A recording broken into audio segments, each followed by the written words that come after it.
start my census. Hello again from the Harry Potter office at 1-to-1. Did you get something that looks like this in the post? I did, but I threw the envelope away. Luckily, I kept what came in it, which was this and this. It's all about the census. So I'm going to talk to you about the census, and I'm going to have a go at doing it for the first time on this computer, and we can see how it goes. The census is really important, and it's done every 10 years. I'm really interested in family history, and so I was very interested in finding out about the first person in my family who did a census, and her name was Eve, who was my great-great-grandmother, and her father, who would have been my great-great-great-grandfather, and he was an ironmonger. And the census told me, they're around here somewhere, all about where they lived and what they did. And they lived in the East End. I also found out about my great-great-grandfather, William Walter Van Lint. And I found out that he was born in 1876 and that he was a gardener, and he also lived in the East End.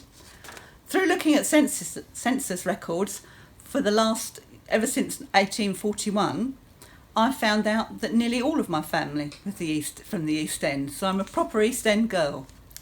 So I'm going to go and have a look so that in 100 years' time, and because censuses are kept for 100 years, they're completely private. Nobody sees them. All they use is the information that comes from them. They don't use people's names, and they're not shared for 100 years.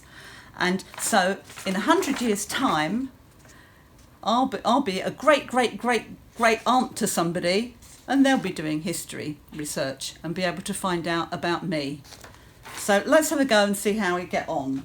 So the first thing I'm supposed to do, it says here, is type in www.census.gov.uk, and I found it, so then I'll go on to that, and here it is, and it says I've got to start my census.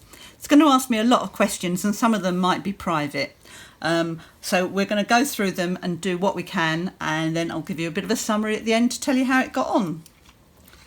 So I've got to enter my special access code, and then I press a button saying access census.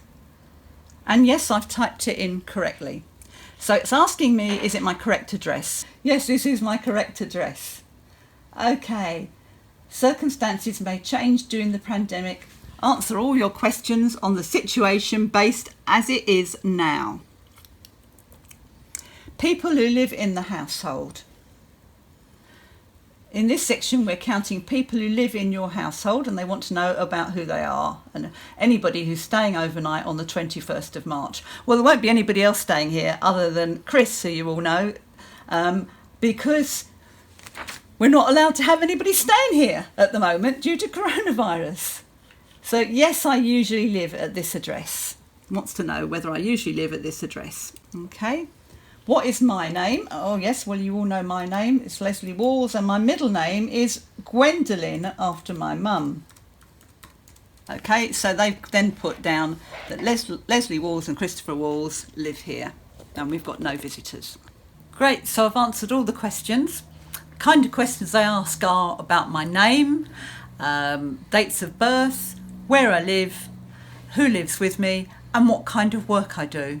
Also asked me about any qualifications I'd got. It took 17 minutes to complete it for myself and for Chris, and I'm going to press the submit button now. Okay, it's going to ask my email address, and I'll put that in a moment. So in 100 years' time, somebody's going to know an awful lot about me, but for now, all the information, but without my name and details, will be used to help design bus services, hospitals. It will be added together with everybody else's information in our area and hopefully make services better for us. If you can't do all the things that I've done on there and you haven't got a family member or a care worker or somebody to help you, then this leaflet does come with your census, and I'll put a snap of it on in the comments box later on. And there's a phone number to ring, which is 0800 141 2021, and they have people who are trained to support you with this. They can even send you one in to do on paper if you want to. So good luck with doing yours. Bye bye from the Harry Potter office.